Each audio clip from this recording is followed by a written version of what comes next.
Plan for today. Enrichment for everybody. I prepped all this enrichment yesterday.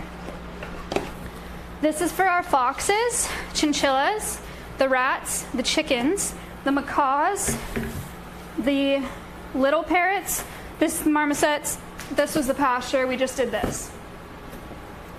Enrichment is toys essentially, but giving them the opportunity to practice natural behaviors because they're all in captivity for the duration of their lives. So we like to give them things to do that keeps them stimulated and happy in captivity. So we're just going to give everyone toys today, and you're going to come and meet everybody here at Alveus. Command Alveus, I should say. Exclamation point Alveus, even. Okay, we're going to start with the rats. We have two little rats. Two little rats. This is Chips Ahoy. These were going to be feeder rats for snakes, and we got them to talk about rodenticide use. A lot of people use rodenticides to kill rodents, but then don't realize that those rodenticides stay, like they never go away. So whatever eats the rat that ate the rat poison also dies, like birds of prey, stuff like that. It's called biomagnification. It goes far past the rodents that we think we're killing. So that's one reason we have these guys, to teach people about that problem, and then also teach people about outdoor cats. You want your toy? It's for you. Also teach people about outdoor cats. Outdoor cats kill a lot more than the rodents that you think that they're killing. They kill a lot of birds, and they're really, really detrimental to wildlife. So yeah, outdoor cats and rodenticide use.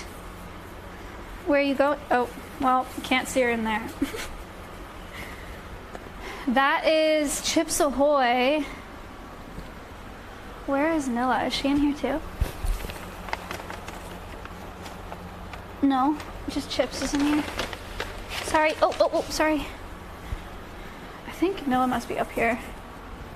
Oh, whoops. Flip. Oh my god. They get let out every day, so she just took the opportunity, but I didn't mean to let her out. But they do get free roaming time every day. Chips, can you maybe come back?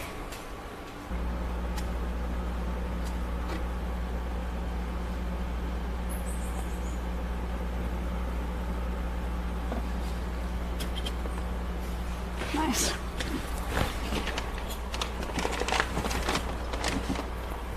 Easy. So, no, no escape. Not again. Segue.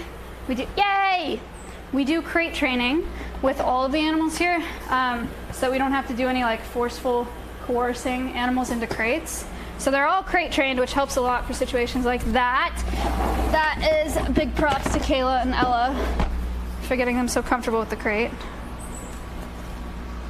There's Nilla Wafer. Pretty nice rats. All right. Who do you guys want to see next? Do you want to do the crows, the foxes, the chinchillas, the chickens, or the parrots? I will give you time to decide.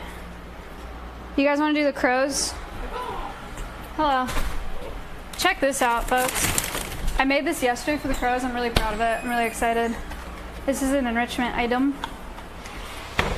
There's mealworms and walnuts frozen in here. And then there's cat kibble frozen in here. And then there's sweet potato and ice cubes down here. Kind of sick. Let's go. The crows have never seen this. Thank you. The crows have never seen this enrichment item before, this puzzle feeder. We do give them puzzle feeders all the time because you guys probably know crows are super smart. But we give them these and see what they do with it. Note, be prepared. Crows, this is so nice. It's so hot outside. This feels so good. Crows are very wary of new things. So they might just scream at it for a really long time and then not touch it while we're in there. Okay. But then we'll switch to the crow live cam on the Alveus channel. So if we get in there and they don't like go after it, you can watch them finish playing with this on the Alveus channel. It's Alveus Sanctuary on Twitch. Command Alveus. Actually, it's in the title. See, at Alveus Sanctuary 1. Hi! I have something for ya.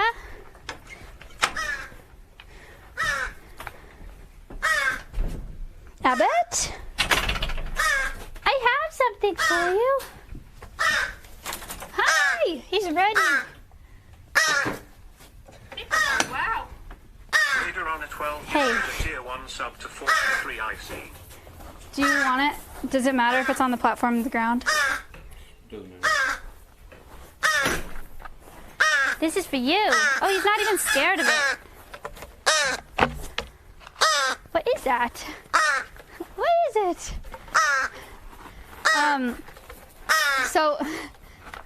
Oh, it's ice.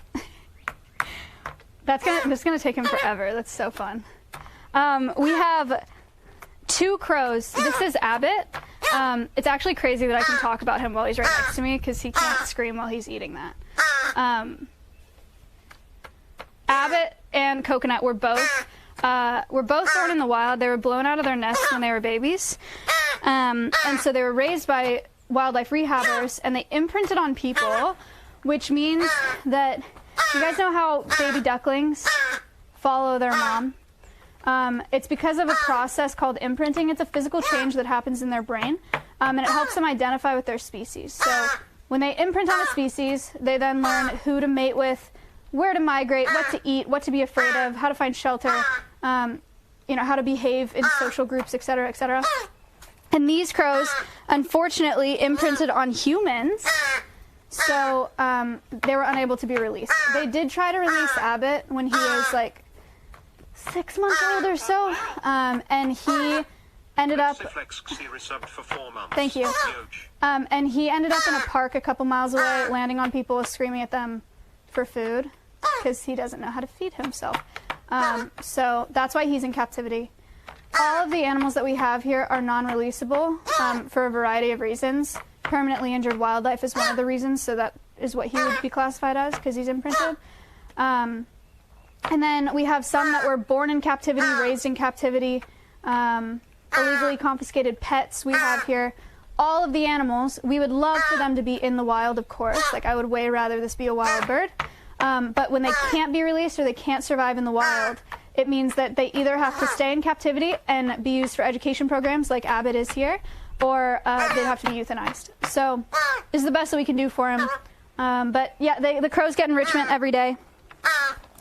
And he lives here with Coconut. He does have a friend in here. Coconut is more scared of people, so he's not coming down because we're standing right here. But he might come down if we move. You want to try to sit and see if he comes out? Coconut! You want to come out here? This guy loves cat food. He does. The crows are really cool because they eat so many different things. They're super opportunistic. So they'll eat cat food here because it has a bunch of vitamins and nutrients and stuff in it. It's just like a balanced diet. So they get cat kibble. They get produce every day. 75% vegetables, 25% fruit. So they get like zucchini and sweet potato and lettuce and kale and red bell peppers and tomatoes and strawberries and blackberries and blueberries. It's just like, they get veggies, they get nuts, pistachios, almonds, sunflower seeds, pecans, walnuts. There's pecans in the top that he's eating right now. They get scrambled egg.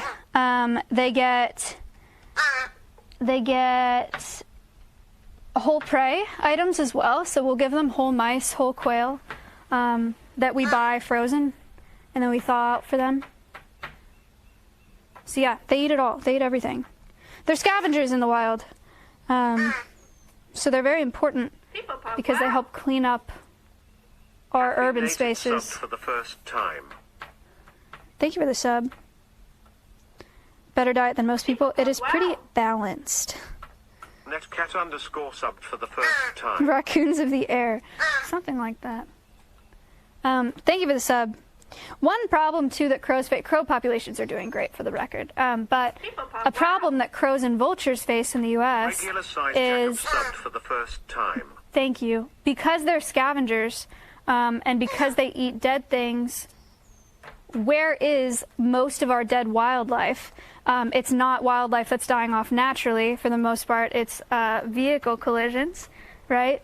Because of roadkill. So we have a ton of dead wildlife on our roads because people hit wildlife all the time. And then crows and vultures are attracted to that, to those carcasses. And then they end up on the road, and then a lot of times they become roadkill as well. It's a really dangerous place for them to eat. So be careful when you're driving. Keep an eye out for wildlife. It's a vicious cycle. It is, Abzug.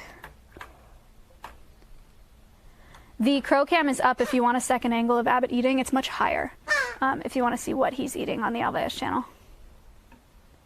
Why does he just crow randomly? They're super, super vocal. I don't know what all of his vocalizations mean, but he just never stops. It's also a mark of an imprinted bird, is a bunch of baby noises all the time. They're just very loud. This is enrichment. Yeah, crows can talk, absolutely. Yeah, crows can talk just like parrots can. They can mimic human speech. They can mimic accents. They can mimic specific male voices or female voices. Our crows have not talked yet that we know of, but they do. Abbott makes really good owl noises. There are some great horned owls around here, and he will mimic them. All right. I like sitting in here, but I want to give Coconut a chance to play with this, and he's too scared of us to come down. So watch Coconut come down on the Alveus cam. This was the enrichment I gave them yesterday. We have a wish list, an Amazon wish list to buy things for the animals for toys, and I got all these paper straws, and I used all this for enrichment yesterday, and there was like sunflower seeds and mealworms, dead mealworms, in all of them, and they pulled them all out, and so that's cleaned up from this morning. We just did a P.O. Box stream the other day where I opened all the items from the Amazon wish list. I bet he's already going down there. Look on the Alveus channel, Coconut's already down there. That puzzle feeder was a wish list item that I just opened up like a couple days ago. So it's brand new to them, which is really fun. Coconut will become more accustomed to people in time. Yeah, he's come a really long way since we got him here. Like Coconut will crate voluntarily now. And they've fed Coconut, like Kayla and Ella, other keepers here, have fed Coconut out of their hands, which is really cool. So he's come a really long way, but Abbott just had way more hours with people. Who bought straws? A bunch of people bought straws because I got 300 paper straws in the P.O. box this time around. Pretty sick.